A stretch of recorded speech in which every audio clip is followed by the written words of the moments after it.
Tell me when we're going and I'll convene the meeting officially. All right, you are live. Thank you. I'd like to call to order the special meeting of the Norwalk Public Library Board of Directors. Present are Sharon, Mary, Janie, Moina, and myself, Alex, as well as our director, Chris Bradley, Associate Director, Cheryl Harris, and our representative from the Telesco Secretarial Services. So before we begin the agenda, I'd like to suggest that we have a moment of silence in respect of the passing of Janie's sister, that I understand was very sudden and unexpected. So if you would just join me for a moment to honor her.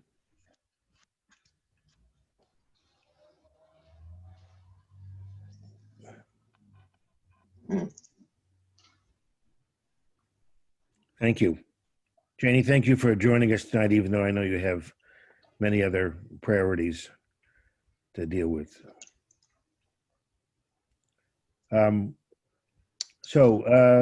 Special meetings are limited to the agenda, and new items are not permissible. So we'll go down the order of the agenda that we circulated.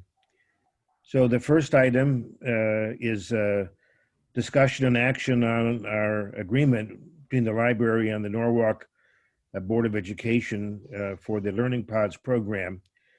And before I ask Cheryl and Chris to comment and describe the program, let me just say that we were in discussions with the Board of Education last week about some of the procedures so that library staff would know how to respond in the event of certain contingencies. And the Board of Education wanted to begin the program this morning. So on Friday, I signed the letter of agreement because it's not every time that we've entered in an agreement with another entity that we've needed board approval necessarily, but I thought in this case, it'd be wise to ask the board to ratify my execution of the letter of agreement as a formality that I circulated yesterday.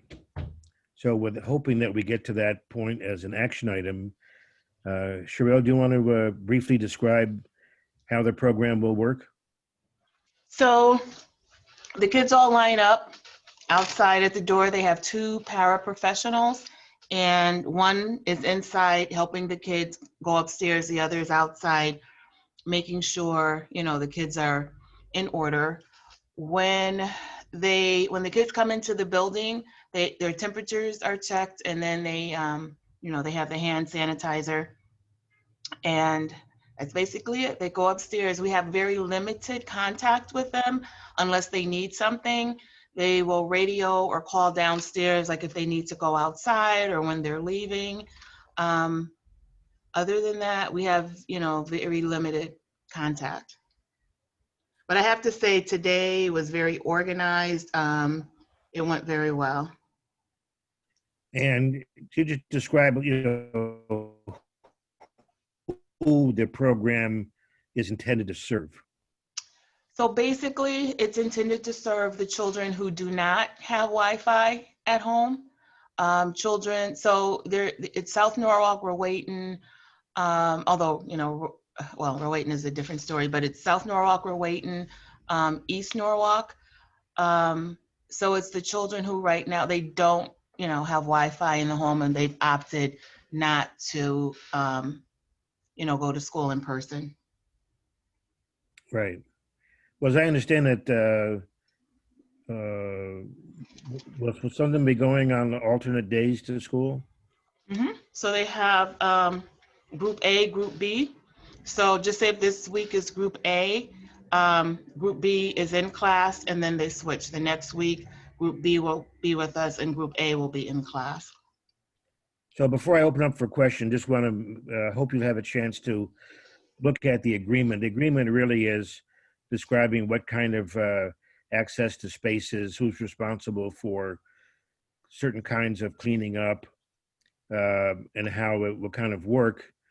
There's no educational role by library staff, and accompanying the letter that I hope will endorse tonight, but we don't need to act on, is a copy of the agreement that parents of the students who are enrolled need to sign. And one of the points that we really asked to happen is that, given our experience with other programs, sometimes a student is left by him or herself because a parent or someone doesn't come to pick him up. And we wanted to very clear that one of these paraprofessionals would need to stay until every student is picked up. And also that if a student starts showing symptoms of illness, the parent agrees in signing that consent form to try to come within 60 minutes to pick up the child, and we will provide a isolation room for the child showing symptoms to be in during that period. And then the Board of Ed has agreed to, if we need it, help to clean the so-called isolation room if it's been occupied, to assist the library custodial staff. So are there, Chris, do you want to add anything to Sherelle's description? Hey, Joe, I have to call you back. I'm on a Zoom meeting. Give me about 10 No. minutes. No, that was great. And I know we're all thankful to Sherelle with her work with the Board of Ed and setting this program up. It's really a model, and it makes all of us at the libraries feel so good that in this time of missing our patrons that we could do something. And I was out there this morning. Ralph Valenzizi was there, Lamont at the main library, and yeah, so it was really fun. Felt like you were doing something. No, that's good. Are there Yeah. questions for Sherelle or Chris? Or comments? I have a question. I'm sure you guys talked about it, but the waivers that the kids sign for high school and middle school, I don't see those on here, and I'm sure you guys talked about that. Was that intentional, or like what was? I know you have this one. They're the daily forms that they have to sign for the high school and middle school.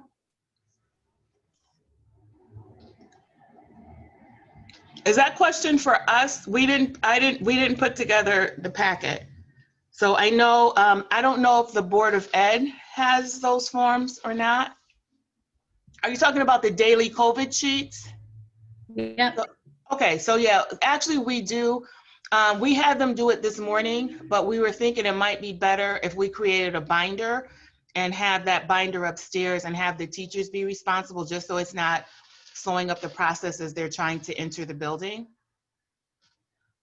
But So yeah. let me just think. I think, you know what, I don't. I was thinking I may have had it because I could, I could do a share screen if I have it.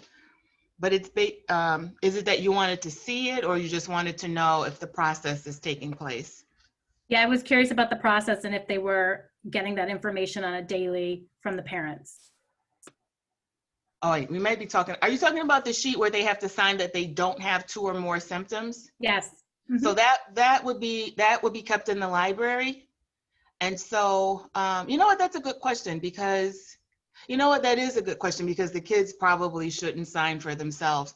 So let me, this is actually a very good question. Let me ask Dr. Estrella and see how they're doing it on that end. Thank you. And I love this program. I think it's fantastic. Yeah. Oh, I do have one more question. Was East Norwalk ever contemplated? Like, we were ever going to use that building? We are using it. So, yep. So we contacted them about 3 weeks ago. I know they're doing some renovation, but they were the first ones. We contacted some others. They jumped on board right away. And thank you, Chris. Chris gave us the email addresses. So they jumped right on board. Hey, you guys can just have a key. They just give you the key. So yeah. So they definitely are on board. So sure, why don't you just list all the sites, just so everybody knows all the other places that are being used. Sure. So it's the Carver Center, the 2 Norwalk Public Library buildings, East Norwalk, and Rowayton. So the Rowayton Library was too small, so we're using the Rowayton Community Center. And Mike Barbas helped set that up.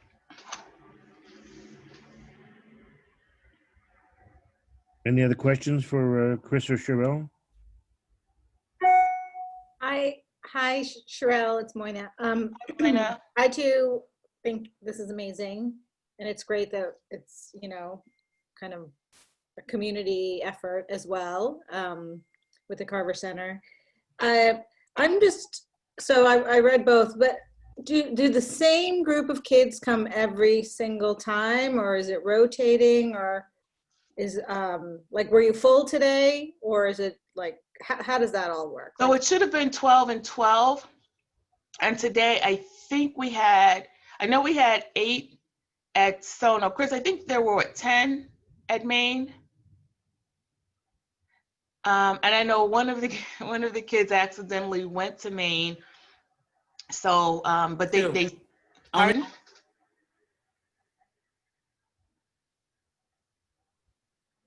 Chris, did you want to say something? Oh yeah. There are only 2 kids She's frozen. that showed up at Maine. Okay. So I know, I mean, like, there yeah. were the 2 parents were there, and Ralph did have the parent. Oh, there she goes. Oh. So, so yeah, we weren't full. It should have been 12 and 12. We were not full today. And so they're on rotating schedules. They have week A or group A and group B. And so, so like just say today we had group A in the library, group B is in school. Next week, group B would come to the library and group A would be in the classroom.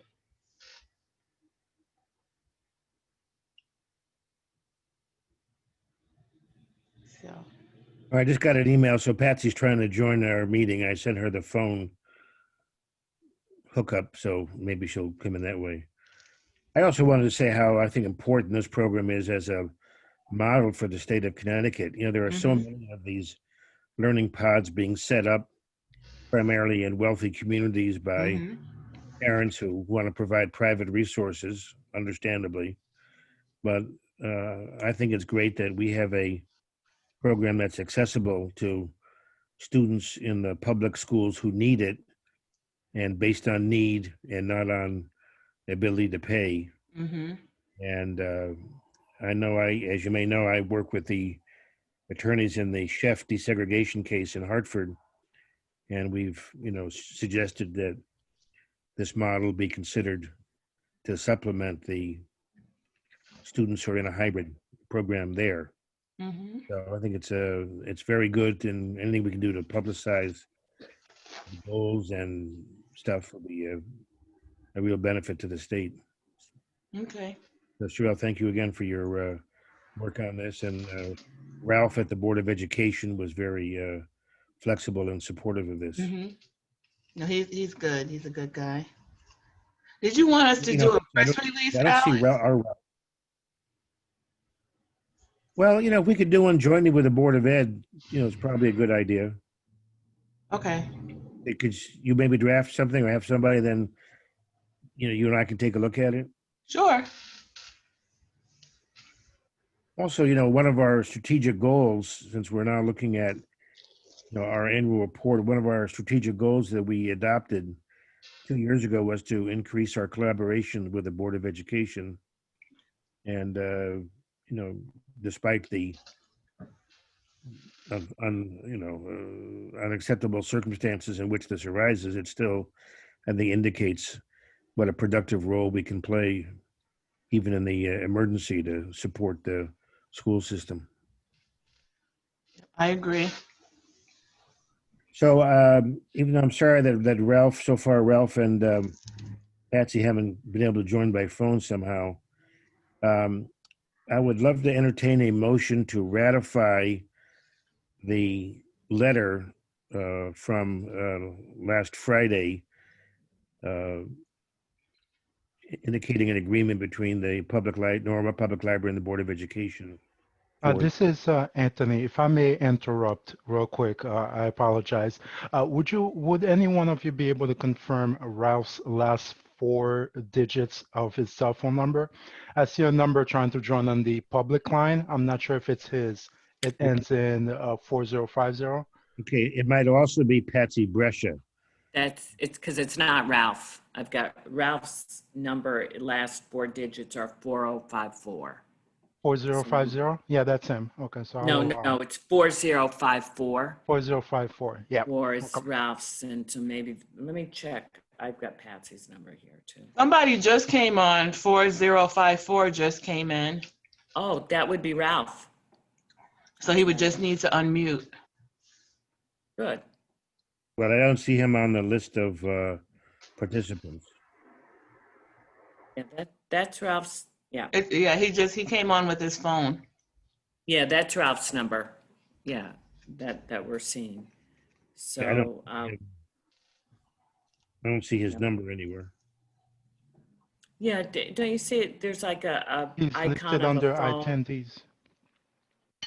You go to the top and click show yeah. non Okay. video attendees. Yeah, he's also a panelist member. That's why it's confusing.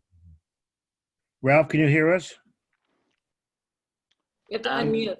He needs to Unmute here. unmute. Let me see if I can you unmute Ralph, Anthony? Well, he has to unmute. Oh dear. He's Can on you the hear us, Ralph? I think to unmute if he's on his phone, I think it's *6. Oh. But he has to do that. He Is that has it? to, yeah. Anthony, if I called him at this number, could I get through, do you think, to tell him to unmute himself? Not if he's on it. Not if he's on it. Oh, Well, Ralph, if you can frustrating. hear us, we would like you to unmute yourself, either by doing *6 or by doing something. Anyway, so let's continue. So would there be a motion to ratify the execution of the letter of agreement with the Board of Education?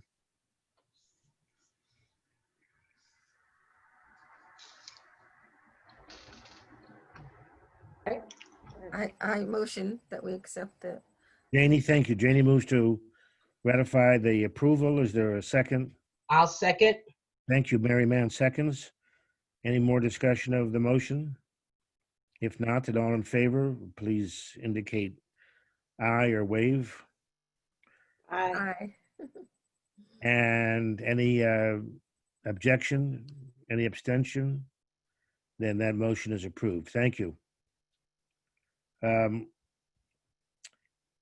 next item on the agenda is a discussion and action on the public library reopening plan dated September 29th that was circulated yesterday. Chris, do you want to run through the relevant upcoming action points in that reopening plan?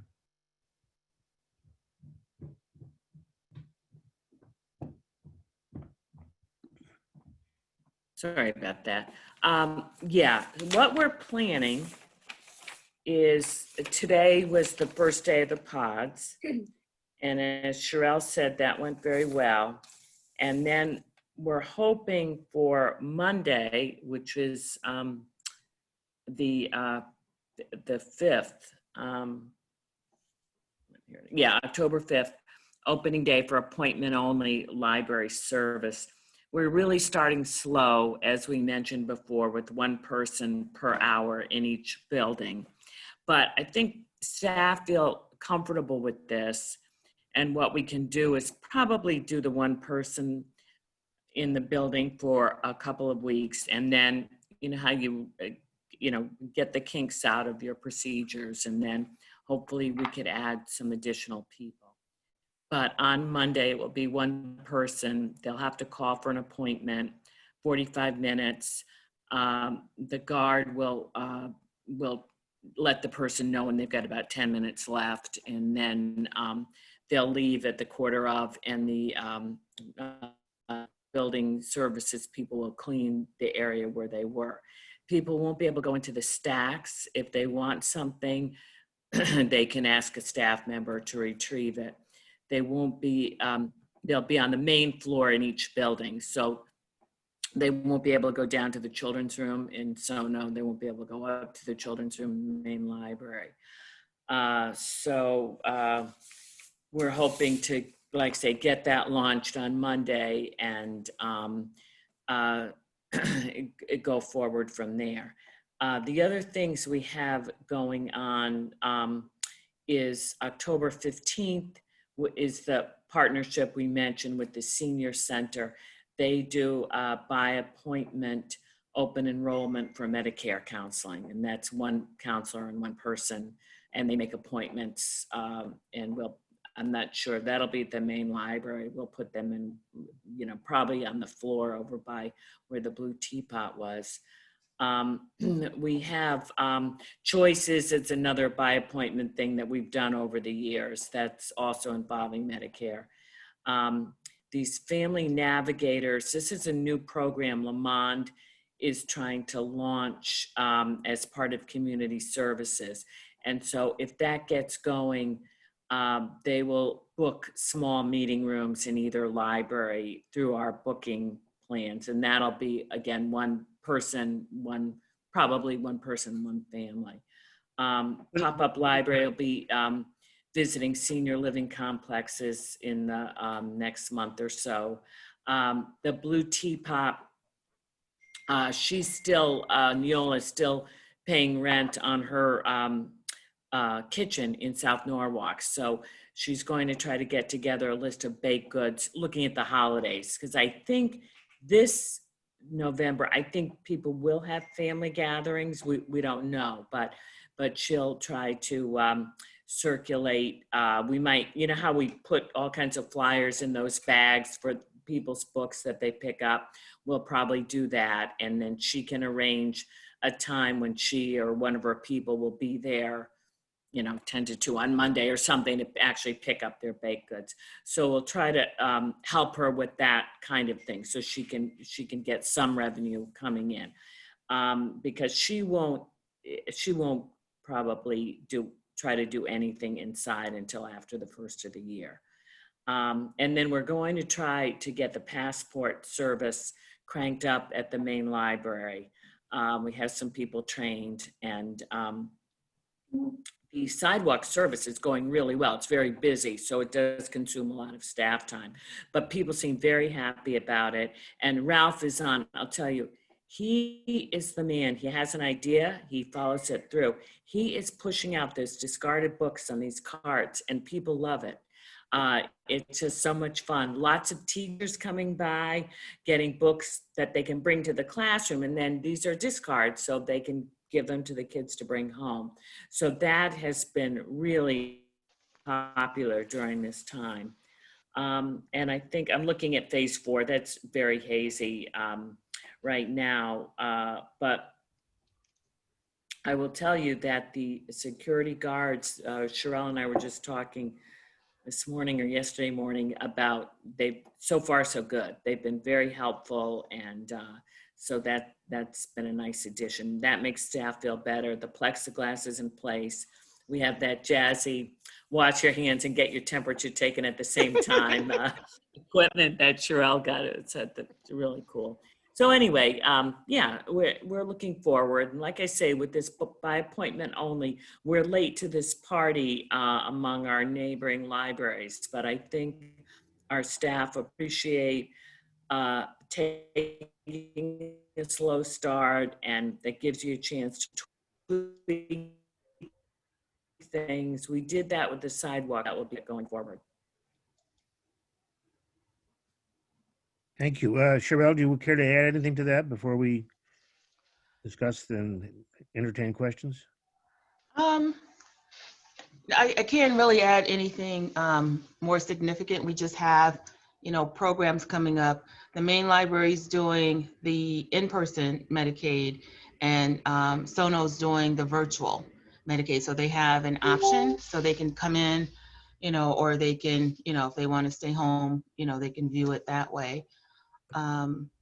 We have a pre-election Let's Talk at Sono coming up, and it's called A Tale of Two Conferences with Mark Albertson, who is a phenomenal speaker. He teaches at NCC, and if I had him as a history teacher, I would have loved history in high school.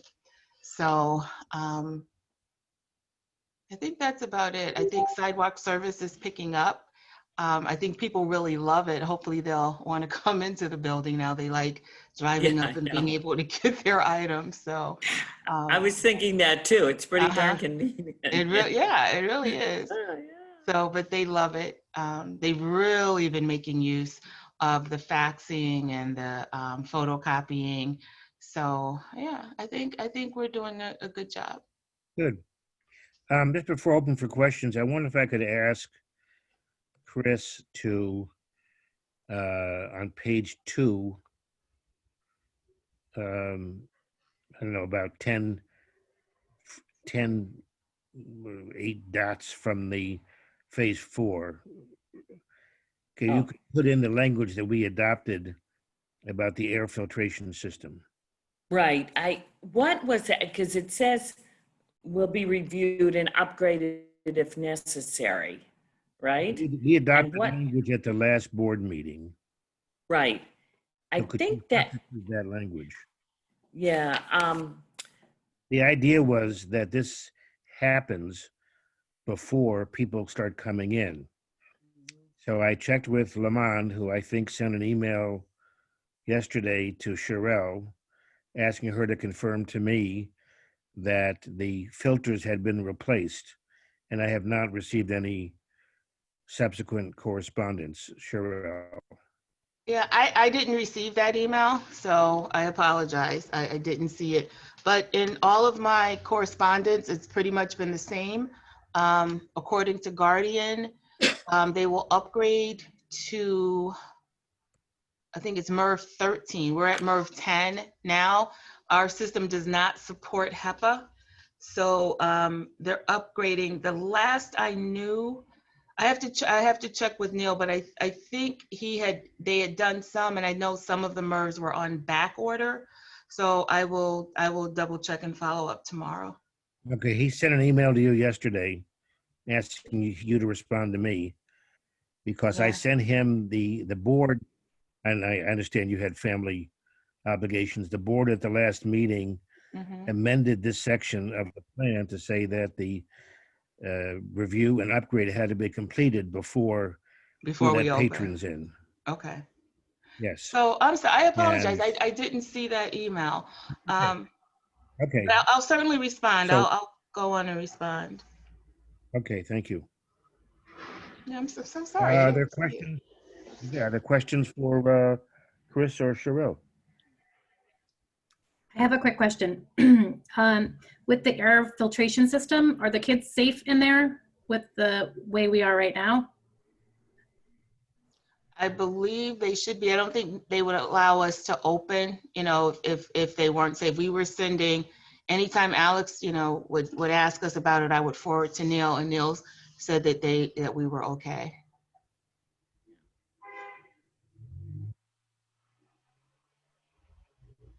Well, the Learning Pods program kind of came up suddenly about when they wanted to open. Mhm. That's why I was pushing for the filtration upgrade. So Right. we'll see what Sherelle sends us tomorrow and Yeah. then decide how to proceed.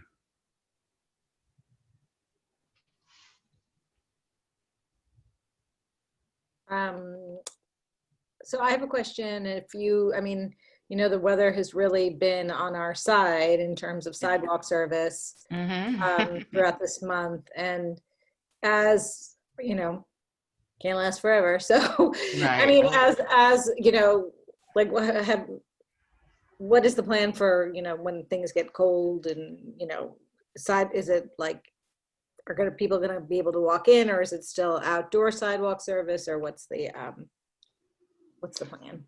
Yeah, I don't think people will be able to walk in as yet unless, that's cleared, with the city and obviously with the board. But I think we could still have some type of operation just inside of the doors. Like if, when you walk into the main library, maybe we can have the table there off to the side so it's not impeding those who have their appointments.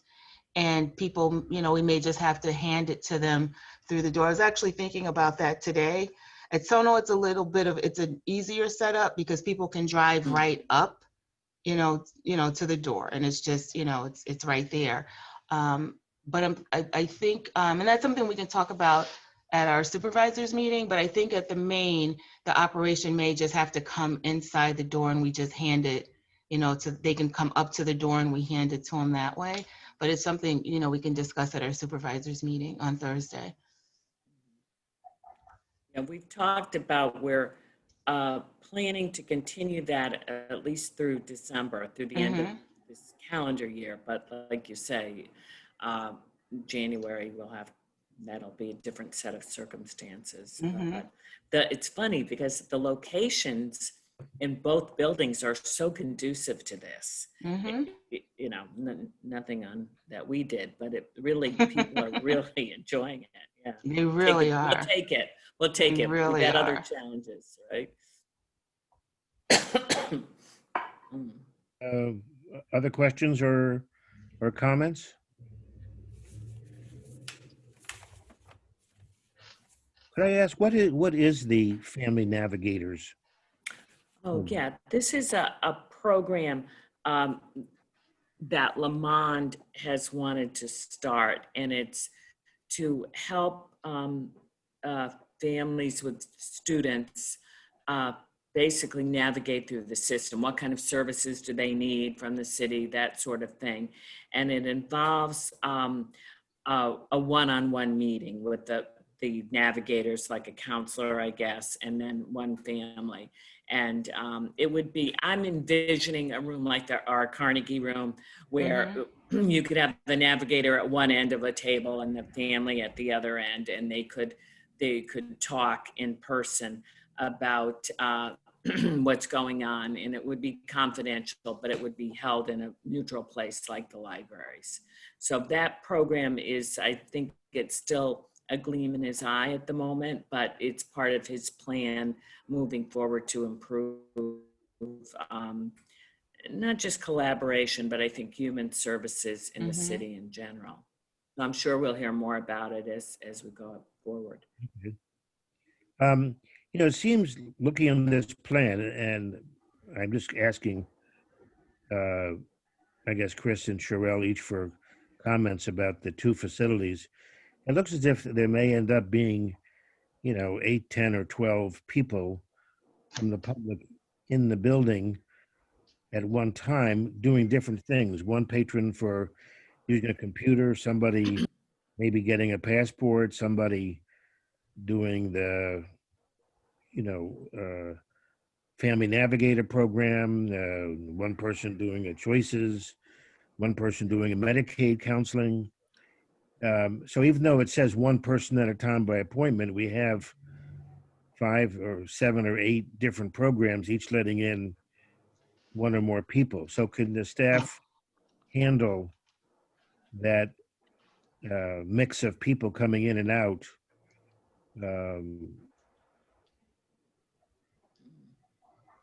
Without feeling overwhelmed or burdened. I think the key is by appointment. All of these programs are by appointment. There'll be no people just coming into the building. So right. Whether it's an appointment through the reference staff to use the computers or to meet with the counselor, they'll all have a certain meeting room, a certain place to meet, and will have their sign up information. So but you're right. You don't, we're trying to keep it down. You don't want to end up with a lot of people, but the main library's got 50,000 square feet, the branch only about 10,000, but I'm not worried so much about space as I am the staff's feeling of keeping track of people and who is where, because 10 people may be in there, each of them has an appointment, but it's still a lot of people to keep track of. No, I just That's asked. when the guards help. Yeah, I hear you. No, no, that's why we said we wouldn't do any of this without the guards. Because they really patrol and will keep an eye on things. So you don't have people wandering up to the children's room and the stacks, places like that, that we're not opening up at all right now. But that's a good caution. We do have people at both libraries scheduling the rooms as we have had in the past when we were at full capacity. But before it was sort of like, well, yeah, you can do that. But now we've got the system back in, so we're not double booking. And then the auditoriums in both buildings will be taken up with the Learning Pod program for those, I'm sure, for the rest of the school year. Okay. So we'll lose those. Alrighty. Any additional questions or comments on? I'd also want to say that I'm very pleased that the library and the city together are taking a very cautious approach to this. There may be other communities that seem to be going faster, but I'm not sure going faster to a bad destination is a virtue. So I think the city and Chris and Sherelle, your caution about doing too much too fast is the right public health strategy right now. You know, I think we both have appreciated both our mayor and our governor's lead on that too. Right. All right. Any further discussion or comments? If not, I think it'd be appropriate to entertain a motion to approve the Nora Public Library opening plan dated September 29th, 2020 for the next phase of activities. I'll move. Okay, Moina moves. I'll second. Mary, thank you. Seconds. And if no further discussion, all in favor of the motion, please say aye. Or wave your hand. Any objection? Any abstentions? Ralph, we're going to count you as a yes vote unless you let me know that you didn't vote. Ralph. And so then I'll say the motion is approved unanimously. So the next item on the agenda is one of, we have to say, mixed feelings among all of us board members, and talking about what happens after our dear friend Chris retires a week from Friday. And I have to say, I don't want to suggest we have too much discussion on this now because we haven't still received direction from the city, which customarily has taken a leading role in human relation, employee relation issues. But, you know, in talking with a few of you, it does seem appropriate that we recommend to the city that we have a selection committee to begin the search for a permanent executive director, and that the board of the library, as well as others, be represented on it. And I don't know whether anybody had any other thoughts about that kind of search or. Actually, that's what we did when we had the search. I was the executive chair for that search committee. Okay. And when we interviewed and vetted all the candidates. Okay. When Chris got the position. Okay. But it was still up to the mayor. It was we only recommended the candidate, and it was his decision who he wanted to pick. Katie, could you describe a little bit more about that process? I've contacted Stan Siegel to ask him, and he sent me some stuff, but I'd be interested in, what you remember from your own personal. Well, what we did, the city sent us the applications, all the applications that came in, and then we reviewed them, and then we set up the appointments to for the candidates that we thought was a good fit for the job. And then we interviewed them in a panel, sort of a panel process. And then from that, we determined a final candidate. Okay. And then that was recommended to Mayor Moshe? Yes. Okay. The Norwalk City Code is silent on the matter, but the state statute authorizing municipalities to set up libraries indicates that the library board picks the librarian. So it seems that last time it was a collegial process between the mayor's office and the library board, and we can hope that will continue this time. Mm-hmm. So that's how we got stuck with Chris, I guess, huh? Yes. Ah,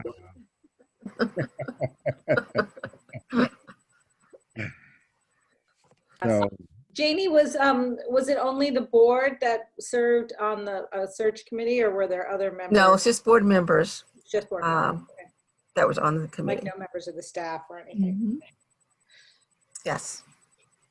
I tend to recall, I was not on that particular search committee, but when when Les retired, it was a very big discussion in regards to how the board was to operate, at which time that's when we learned that we did not have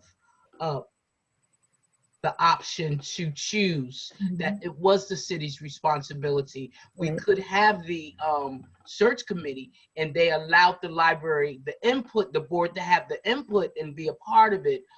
But it was definitely a city personnel decision that made the final decision. And I remember that vividly because I was not in agreement with it. Yeah. You know, so. Yeah. well, it's interesting. I'll circulate the state statute. That may have been the reason why board members at that time felt they had more of a role than the city thought they had. But Yes. as long as it worked out collegially, Yeah, it did. then that's probably the best to be hoped for. So also, I know that all of us will be expressing our feelings of congratulations and gratitude toward Chris. I sort of polled about whether we wanted to have a board event, and Chris has asked that we not do something special like that, but communicate with her individually. So that's probably the route that we'll take. And we have one more board meeting before she leaves, at which time we will give her some honest assessment of her faults and shortcomings. And Okay. Oh, God, that's scary. Yeah. I have one more question, Alex. I know you're saying that you will do some further study on it, but are we going to contemplate having an interim, or are we just going to leave it wide open? well, I think we have to get more Not a good idea. more input from the city about that, Okay. since there are personnel policies, union issues, and other things involved that are not involved in the selection of a new. I told Lamont that we'd be discussing it tonight, and hopefully they'll have some suggestions about how to proceed about that.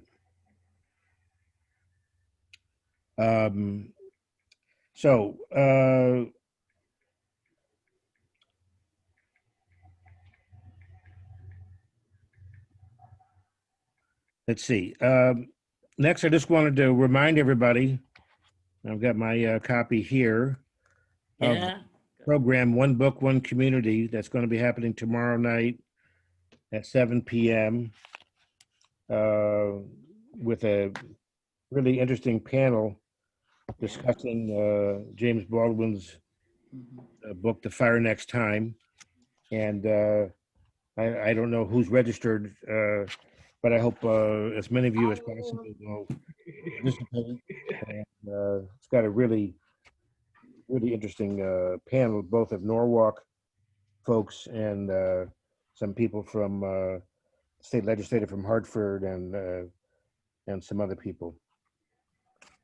Cheryl, do you know how many people have picked up the book or signed up to go? So I know people are still calling in. Cindy emailed today to say that they opened the last box because people are still calling. And I think last time I checked, I think there was like 60 people who had registered for it. So yeah. Okay, very good. Well, I hope again, as many of us can participate will, and your staff there was very helpful, Cheryl, in getting me my copy of the book too. Awesome. Yeah, I know, I think you emailed right around the time we were having, we had 4 deaths in our family. So I left it, but I Yes. didn't get a chance to tell you, I think they They told called me. you. Yeah, Okay, they emailed me that you had left it, which I appreciate. okay. Thank you. You're welcome. So that's at 7:00 tomorrow night. 7 o'clock, yep. And the Um, James Baldwin Foundation contacted me. They want to be a part of it too. So they're gonna show a clip and just introduce, their own program. So they'll, speak for maybe 5 minutes or so. Very good. Yeah, so I'm nervous, but Oh, I know, you'll be, I am like you'll be happy when it's over, I'm so sure. nervous. Yes, One of yes, those. Phew. yes. Yeah. I'm It's not sure. I think they still have the recent James Baldwin sort of docu-film on Netflix still. I'm not sure if it's still available or not. Okay. I think it might be. Yeah, I've seen it. It's Okay, good. Well, I look forward to seeing people tomorrow night. Finally, I just put on as a sort of a notice that even though we've had a special meeting tonight, we will be having our regular board meeting next Thursday, October 8th, along with a foundation meeting. Janie, I don't think, based on our last conversation with our financial advisor, that we need to trouble her to come, because I don't think much has changed. It's only been really a couple of weeks, because that meeting was kind of late. This meeting is kind of early in the month. So would you think that's reasonable not to invite her? That's fine. It's not a Okay. problem. Okay. So this will be Chris retires October 9th. So this will be our last meeting with her, and hopefully we'll spend a little time. I making just her hope the laugh. Zoom works. I'd What? hate to go out on a bad Zoom. So, We're gonna- like, We're going to chain you to your chair in front of your computer so you can't cut it off, Yeah, guy, what's up? What? Our printer works, right? Hello. Hello. Okay, well, I hope everybody stays safe and healthy. Don't let your guard down, please. And see some of you tomorrow night. And then a week from Thursday, we'll have our board meeting. And Janie, again, our condolences to you for your loss of your sister. Okay, be a motion to adjourn. Mary, thank you. And any objections? If not, then adjourn. And thank you very much for coming tonight. It's a busy night and some short notice. Thank you.